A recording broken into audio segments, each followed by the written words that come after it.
if you don't have these soft skill interactions with people, you are never going to be a whole person. And that's what I care about at the end of the day. And this is why I have this podcast. This is why I have my friends. This is why I share stories in dreams with people to learn about myself through these people interactions. Well, ladies and gentlemen, welcome to the What Do You Dream podcast. I'm Nick without Christy, and today we're going to go in a different direction, as it always seems to be when I am all by my lonesome. So today I'm going to be talking about something that has been a little bit on the contemporary side, and that is deepfakes, AI chats, or just any AI programs, particularly ChatGPT. And I will be interconnecting it with how, dreams, our interpersonalness, and connectivity. So, yeah, let's just see where this goes. And bear with me as we give this a crack. So, lately there has been a bigger focus around deepfakes, particularly deepfake pornography. So, you've got for those that don't understand what deepfakes are, essentially it's AI programming where they use let's just say hundreds of hours of data and video for someone, and they can essentially use that to put that face onto anybody. So, in some cases, you've got individuals who are I don't know, just pick a YouTube. I was going to pick a random streamer, and for our audience who probably don't know, it's called, say, Pokimane. She's a big streamer, very popular, and so say that people would take her face and put it onto some adult situations, let's just say that. So, right now, there's a bit of a debate around the efficacy and the morality and ethics around deepfakes.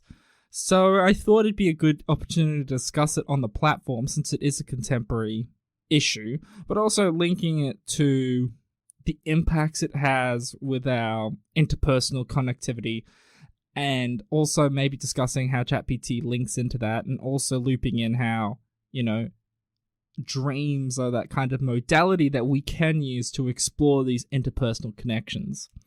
So, deepfakes. I have seen them. They are usually... So, for some people who are active on YouTube, you would have seen some videos.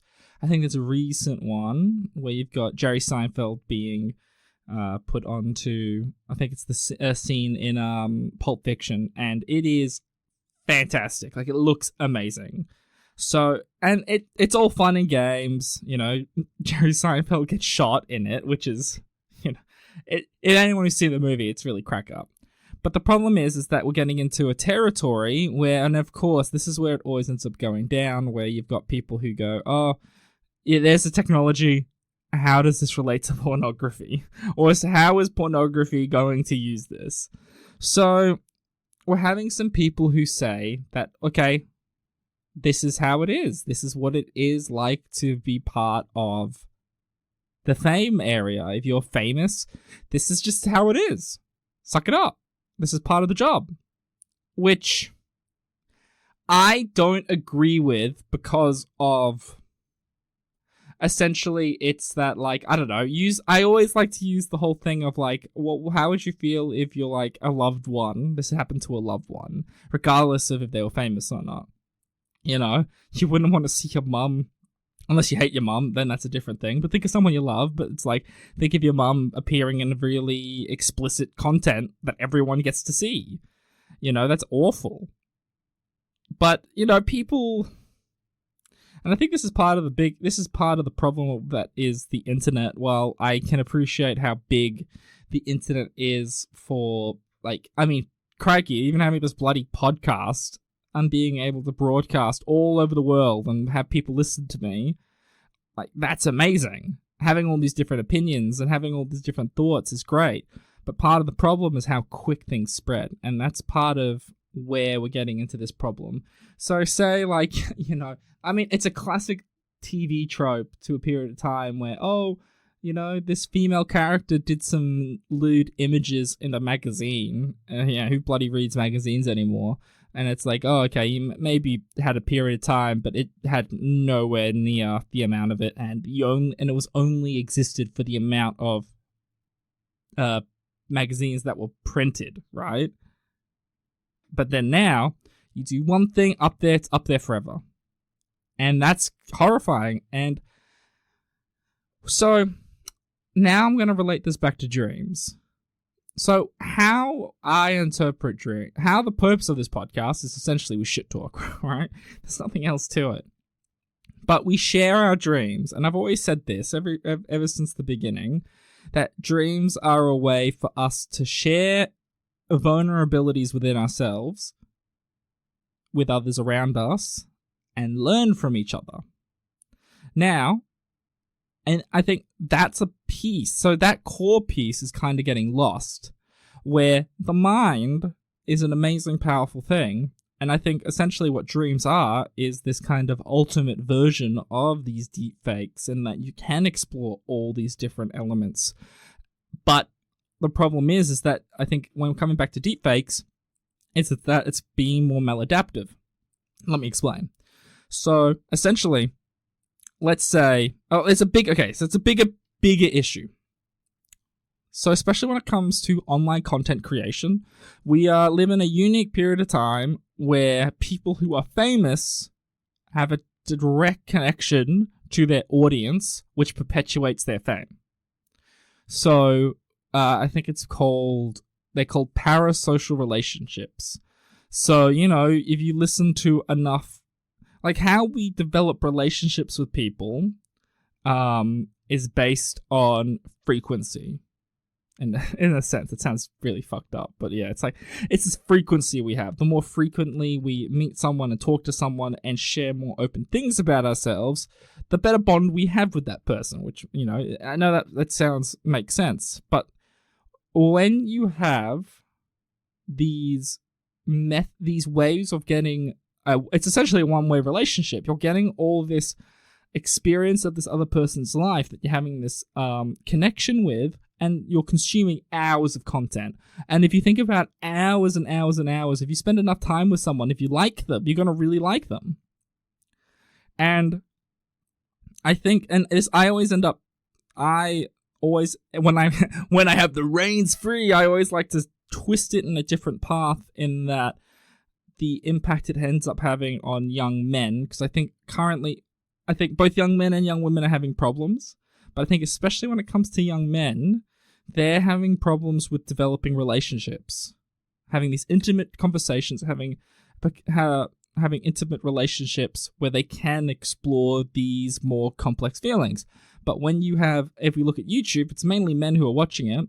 If you have these young men who are consuming this content in a parasocial way, in which they are only focused on one aspect, in that, like, oh yeah, this is cool, I'm getting all my needs met, so I don't need to have a relationship. Not that anyone says that, but you end up going into elements in which people go, well, I can never get a woman, I can never get a partner, I can never get this XYZ. But the problem is, it's like relationships are like skills. And I'm not just saying romantically, I'm saying all aspects of life. If you don't have friends, if you don't have co-workers, if you don't have, then romantic relationships, if you don't have all these different aspects to practice, then you're never going to be really good at it. It's just like again, this is what I'm just going to keep bringing this up. So when it comes to dreams and discussing dreams, it's all about our waking state and our sleeping state. In the waking state, we deal with things in the moment, and then we can reflect on stuff in our sleep state and process things more effectively. And if you listen to any part of the show, you know that a lot of what we do is interpreting interpersonal behaviors, or, having the affect, what the affect is of that person is relative to their life. So, this is really connected in that way. So, going back to the deepfake element of it all, if you're having this kind of parasocial relationship, and then it becomes sexual, especially with men, if they can get that visual release, it's great. Like that, it's great. Speaking from experience. But no, it's like, and it loops into another bigger issue, I think, that is part of the internet, that is on top of part of the internet, on top of problems with young men, is pornography addiction. So if you're having young men who are able to participate in this parasocial relationship and get their rocks off by, you know, jerking the gherkin to their favorite YouTube or Twitch or whatever star it is, we're starting a problem. And this is where I like to... Look, I talk out of my ass a ton. I'm not going to pretend that.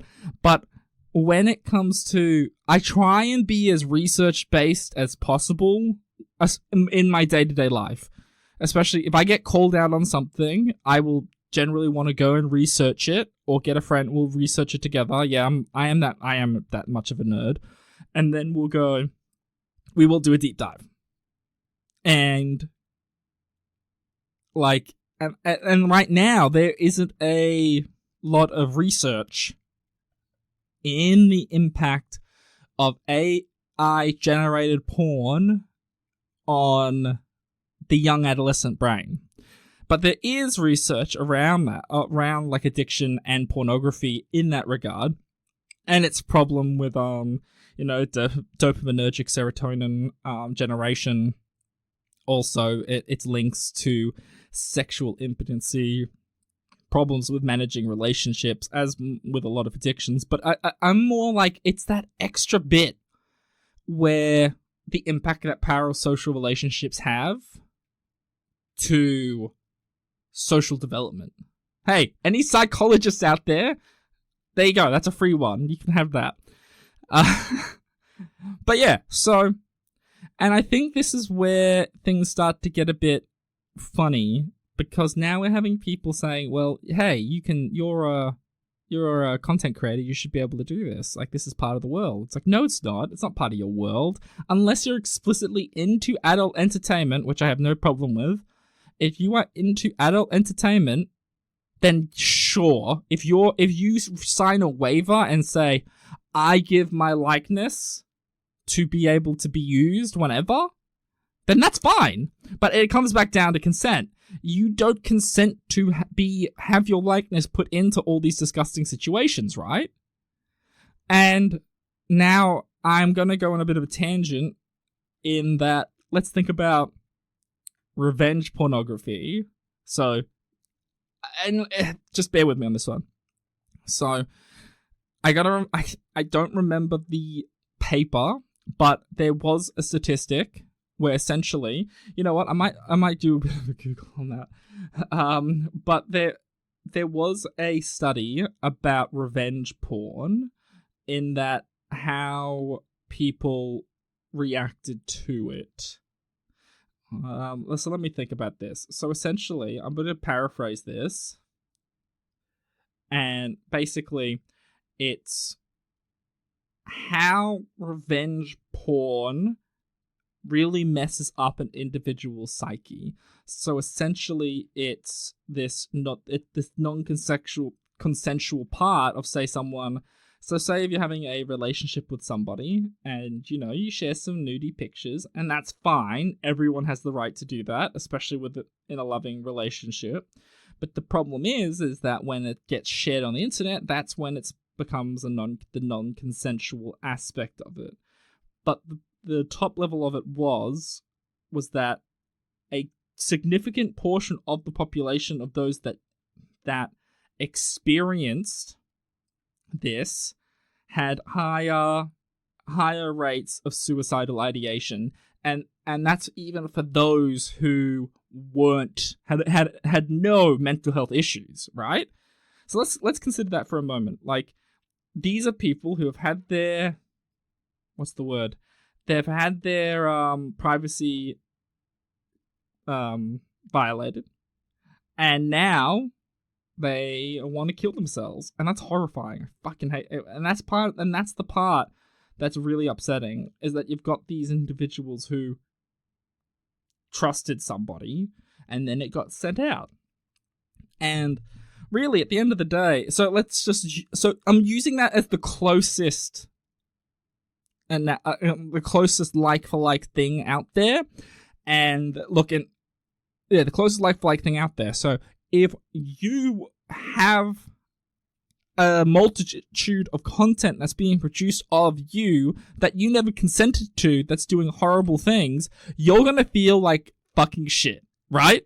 Like, that's the real part of it. Is that of course you're gonna feel like crap, and if you're gonna have this constantly happening, then goddamn, of course you're gonna want to kill yourself, and that's awful. Like, I don't think anyone should. No one should be able to get to that point. Now, and again, it ends up coming back to people who are making these comments, and I'm gonna go out on a limb here and say anecdotally, it's usually men who say this kind of stuff, and anyone who's listened to me for any period of time know that I am I have a very soft spot around men's mental health, and this is why I'm talking about this right now. So you've got a lot of young men and men in general are kind of shitting on these female content creators, saying like, well, this is what you get for being hot. Essentially, I'm butchering the main reasoning, but it ends up going back to what I was saying before. If you're having men who are having these weird power relationships, or who are using their outlet using porn as an outlet because they don't know how to interact with people outside touching grass, on top of all, so the modern world has created a lot of barriers for men and women. I'm not going to say just men, but then you've also got on top of this a traditional structure, a traditional way of thinking. I think that's better, because I fucking hate when it comes to patriarchy and shit. But it's a traditional structure of how men process feelings, right? Suck it up, be a man, all that jazz, which I think is a load of bullshit, right? But you have the suck it up, be a man, don't process your shit, and then we have this outlet for all mismatched this, that, and the others on the internet. Of course you're going to have people who don't have normal ideas of how the world should work, or people who don't have empathy, and I think that's the main part. We're coming back to this whole thing of people who shit on these people don't have empathy. If you had your grandma had her likeness being sent around, you would be horrified. She would be horrified. And I think a lot of people are so quick, especially on the internet, so quick to judge. It's all this act and act this, spit. That's why I stay away from Twitter. That shit's a bloody cesspool. But it's this element of empathy that's, I think, is kind of lost in this discussion. And I'm looping back to dreams here, because I'm very cognizant that you did not sign up for a podcast on understanding AI, but I think going back to dreams, it's this whole element of, so I think empathy is one of those things that you end up learning, you usually learn from a young age, of trying to put yourself in someone else's shoes. And the amount of times you have dreams of people being someone else, feeling something else, doing all these weird different things. It's your brain trying to rack its head around, like, what is it like to be in different situations? What is it like to put yourself in other people's shoes? And I think that's where this is what, like, I mean, for me, I can only speak for myself in this regard, why I've developed such a strong friendship with Christy, or my other friends that I've discussed this off the podcast with. Like, I have met strangers, in fact. I have met strangers, be it out socially or at work, where I've noted, hey, I do a podcast that does dream analysis, and they go, oh, can you interpret this dream for me? And I'm very thankful for that. I'm always very thankful, mainly because they're giving me an insight into their lives. And I think that's where a lot of relationships, I think that's why we have a lot of superficial relationships at the moment, because we don't get to know who they are and where they come from, right? So I get to have these kind of conversations with people, you know, where I think I mentioned how I had that gentleman who was telling me about, he was dreaming about his ex. And I'm like, okay, that's interesting. Tell me more about, like, your life and what's happening and this, that, and the other. And now we're emailing each other during work. Of course, I'm not emailing outside of work because I only get paid so much. And now we have a good working relationship. You know, he can talk to me, I can talk to him, because we've cut through a lot of bullshit that a lot of people don't deal, like, that a lot of people just do mindlessly, you know? And I think that's kind of at the heart of it all. If you can't cut through the bullshit and get down to who you are and have that, like, who are you? Where do you come from? Conversation with someone. I just don't think you can really never develop empathy. You can never really have deep and meaningful relationships. And I think, and I think that's where the danger comes down to when it comes to these deepfakes, is that it circumvents the drive for intimacy to a quick avenue to get your rocks off.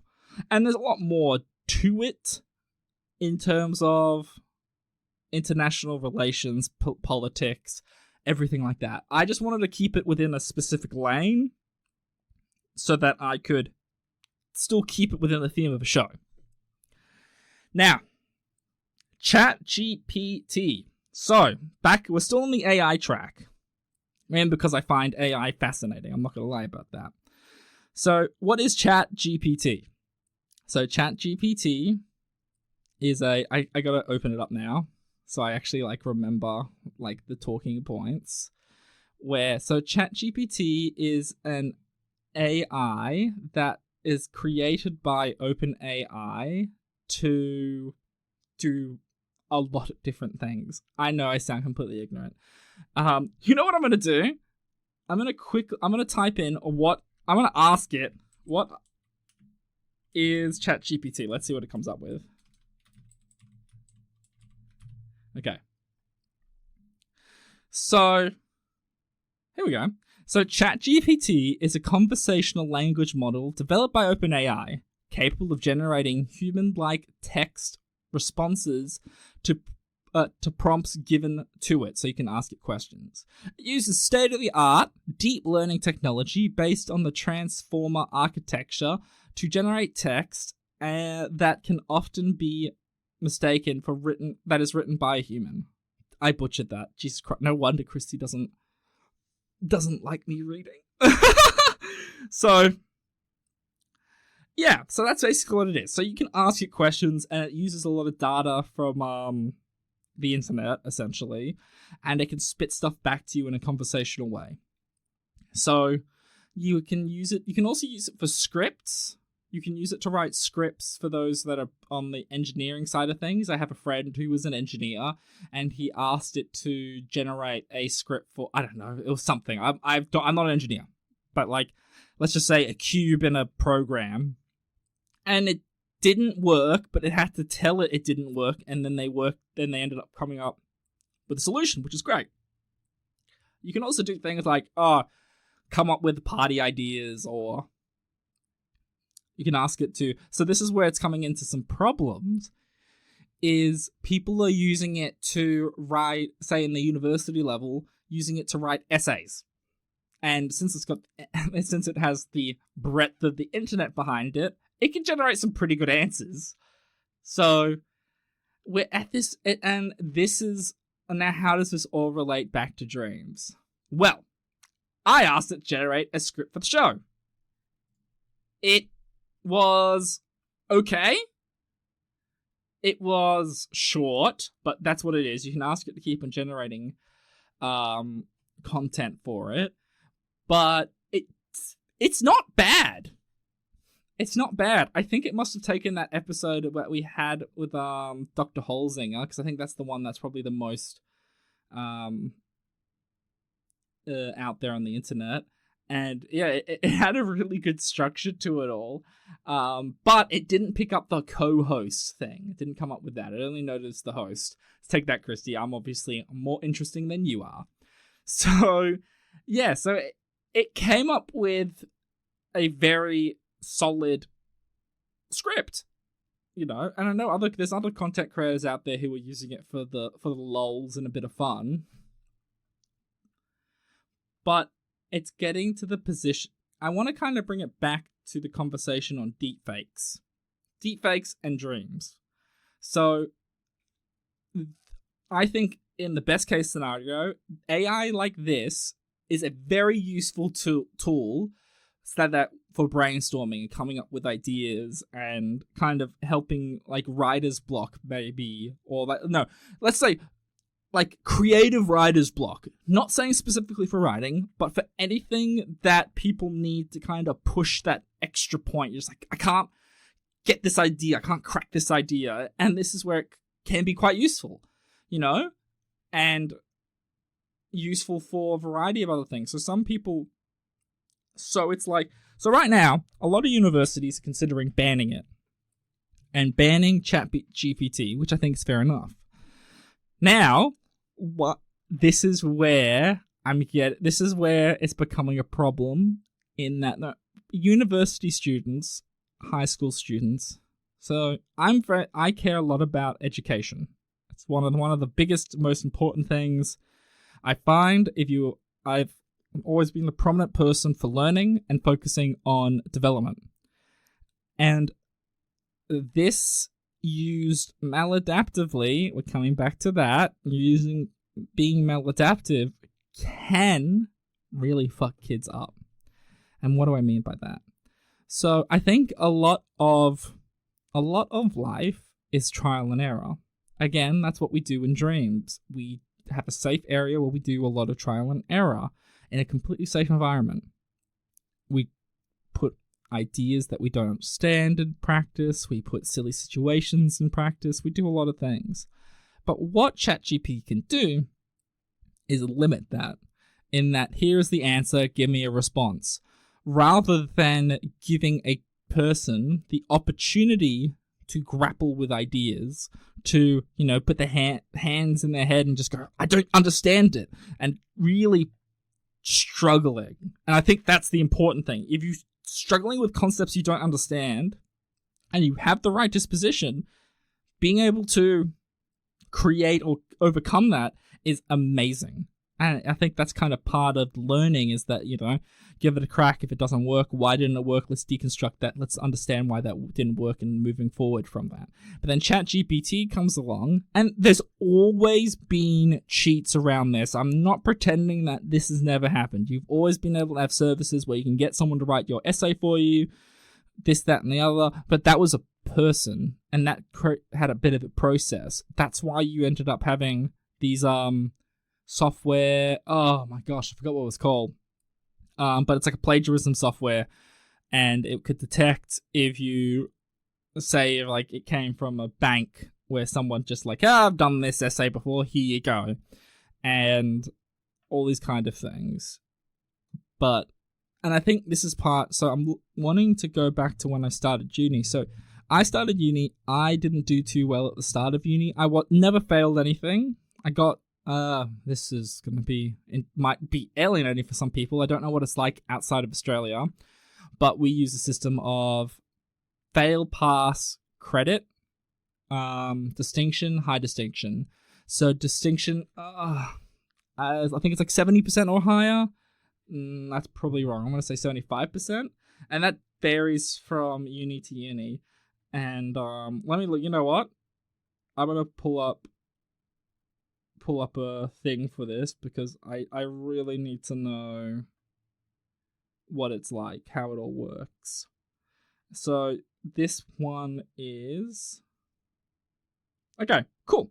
So according to the Australian, I don't know, aeccglobal.com.au, the general rule of thumb is a fail is a mark of 49 or below. Fair enough. A pass is a 64 to 50. A credit is a 74 to 65. So that's a B for anyone out there who uses that. Distinction is an 84 to 75, which is an A. And the high distinction is 100 to 85, which is also an A+. So, at the start of uni, I was in that I was bouncing between passes or C's and B's, because I don't think I was really... I think I was at an age where I still needed to learn how to think, and I was practicing and learning, and there was it was an interesting period of my life. But then I ended up at the end of it all going through a bit of a crisis of identity and ended up having to consider what I wanted to do. And I was studying to be a teacher, and I went, no, I don't want to be a teacher anymore. Okay, what do I want to do with my life? So then I ended up picking a degree in, continuing my degree in psychology and adding on commerce, focusing on HR. And so I did a bunch of first year subjects that I was already much older than everyone else, because by the end of it all, I was about, 23, 24? Wait, let me do some maths. I've been working for 5 years. I'm 31, 26.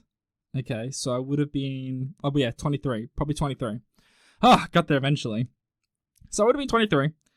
And a lot of these first year subjects and people are 18. And anyone who's dealt with an 18-year-old would understand they are very different people. And it was really interesting for me to go into these subjects. Thank God I look so young. Yay, being Asian or half Chinese. Yay! And I was able to I was able to blend in because a lot of people didn't know I was like 18 and didn't know I wasn't 18. So that was whatever's. But it was always that fun realization. Oh my gosh, you're this old? You know. So, but what I'm getting at is at that age, I was able to grapple with ideas more. I was able to think for myself and challenge ideas that I had before and challenge ideas that I didn't agree with in a more constructive way. What universities are meant for. Coming back to ChatGPT, if you had an avenue to do this quickly, yeah, there's always people who are going to use it to cheat, but it's so accessible, and I think that's part of the problem, is that it's so accessible that it can cause these problems. So universities are considering getting rid of computer-generated work. People have to, like, say, do your traditional, go in, write essays, just to circumvent all of this, which, I don't know, I find it's a bit of a overreach, because I think, why do we need to go back with tech to be able to demonstrate knowledge? I think it'd probably be more beneficial to... Because also, I think a lot of people, these younger people, don't know how to write with pen and paper as much compared to my generation. And I sound like I'm old. But yeah, it's like they do it for exams. But I know exams, especially for the end of year exams, end of high school exams, they're considering moving them to computers because of just how we've developed away from handwriting. Which I don't think is a bad or a good thing. It just is. It's like... I'm sure people were upset when quills got replaced with ballpoint pens. I know there's a lot more of a jump there, but I'm just saying, like, there was probably people upset about quills being replaced with pencils and pencils going into pens and all this kind of bullshit. So I don't subscribe to that. But at the end of the day, I think it's that at the end of the day, you can't use an AI to supplement genuine human learning moments. And that I mean... every single moment of your life, you are met with some degree of something different, even something new, and something old. Right? So, we are always learning and changing our ways of thinking, growing and molding our brain to new situations, where this is where dreams come in, where dreams help us be able to deal with all these kind of complex ideas and feelings and everything like that. But then supplementing these kind of things, so these conversations, learning from other people, by supplementing that, you're cheating yourself in becoming a genuine person. So, what I mean by that is, if we eventually outlet a lot of our problems to computers, AI, and everything like that, we're not going to be effective human beings, right? And what is being an effective human being? For me, I don't know the answer, but I'm going to give my best interpretation of it. I'm not saying it's right. I'm just saying this is what I'm kind of gathered on my short time of life. It's someone at the end of the day who cares for those around them without detrimenting their own life. Someone who is capable of love, empathy, emotion, and also strength in conviction and action. And really, at the end of the day, they're someone that people around them can lean on in times of crisis. And I think that's a very simple and vague response. But at the end of the day, I live a life where I want to be the best of me possible. Sometimes that's harder some days. But the only way you can be the best you is by, say, tending your garden, right? If you can tend your garden properly, then bully for you. This is great. But if you need to get robots in and take care of your garden, you're going to forget how to get rid of the weeds. You're going to forget to take care of the tomatoes. And then you're not going to be able to visit other people's gardens, right? To then go, hey, I can give you a hand. I can get my hands dirty and get right into it, because I remember this problem I had with my tomatoes, and this is how it went. But then you're having a generation of people that haven't had that hands-on experience. And I'm not saying just the experience and, back in my day. No, it's like, if you don't have these soft skill interactions with people, you are never going to be a whole person. And that's what I care about at the end of the day. And this is why I have this podcast. This is why I have my friends. This is why I share stories in dreams with people to learn about myself through these people interactions, right? And at the end of the day, that's all I want. And I think AI is a fantastic tool as a supplement to humanity's life and existence. It can make our lives better, but it can't replace genuine humanness. It can't replace emotion. It can't replace creativity. And I think that's the other part, is that creativity is, to a degree, being threatened by this. But at the end of the day, the one thing we have as humans is how randomness and our capability for chaos. And I think that's where we are lucky. I would say that. I'd say we're pretty lucky in that hopefully we can always keep ahead of the AI. So, yeah. Wow. Okay, on that note, I think I'll do some dreams, and then I'll wrap it up. Now, and I appreciate the irony. All these dreams are on our Facebook. So now, after all this discussion on AI and tech, this is a perfect segue into letting you know that sorry, I had a bit of gas. So this is a perfect segue to say, hey, follow us on our socials. Follow us at What Do You Dream Podcast. Also, make sure you email us at whatdoyoudreampodcast@gmail.com for all your dreams, comments, and everything in between. So, we have a few here. We have Margaret writes, I had a dream Monday night, and I was still with it when I woke up. It was horrendous. My ex-husband was beating the hell into me again. Oh my god. And he's been dead for 22 years. I can't get away from him. Margaret, that is... Okay, I really need to prep better, because sometimes I always get caught off guard and I'm not ready for it. Well, that's all for Margaret, number one. I have recently been going through not a similar situation, and I know how hard it can be on the person, not on myself, but I know how hard it can be for the person going through it.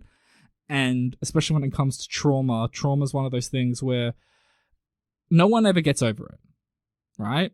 It's like if you get cut and the wound heals and it's a scar, it's functional, but it's never going to be the same. And I think this is where your brain is processing this trauma of this situation. And I don't know, I would recommend seeing a psychologist, especially when it comes to situations like this, because I think, this is hard, because I think the brain is really good at dreams are a really good way of dealing with trauma, as we have learnt from lucid dreaming therapy with Dr. Brigitte Holzinger. But sometimes it can also act as a reaffirming thing of reaffirming problems that have happened rather than it being good for you. So yeah, Margaret, I'm really sorry. So make sure if you do need any support, look out to those around you and look for some professional help. Damn. Okay. That got heavy.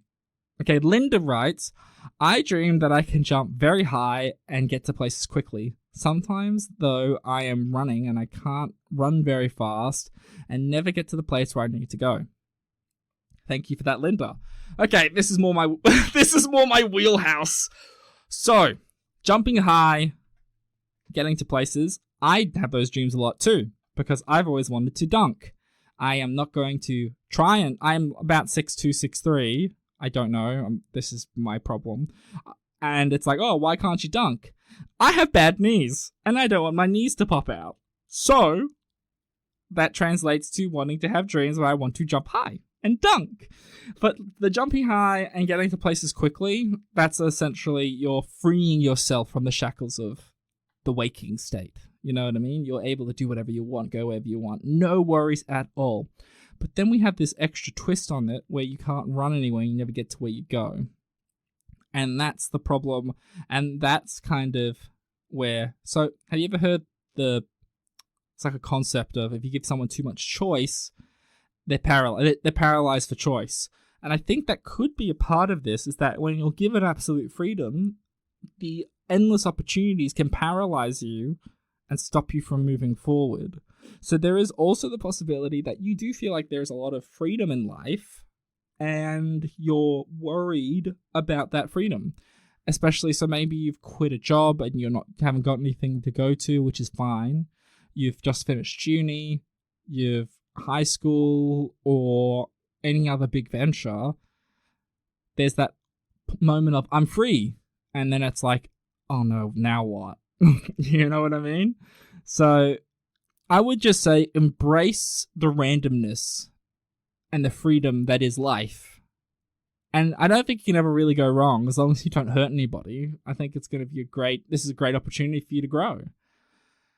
And I think I'll leave it there because I'm getting tired and I've had a big day and and this has been a different kind of conversation that I'm having this parasocial relationship with everyone who's listening, but it's this is a different kind of conversation that has made me had to think a bit differently to what I normally am used to. So I'm thankful for those who are still listening, and I hope you guys enjoyed it. And yeah, so I hope you guys have enjoyed this whole process. I've been Nick. This is the What Do You Dream podcast. I hope you have a great evening. Good night.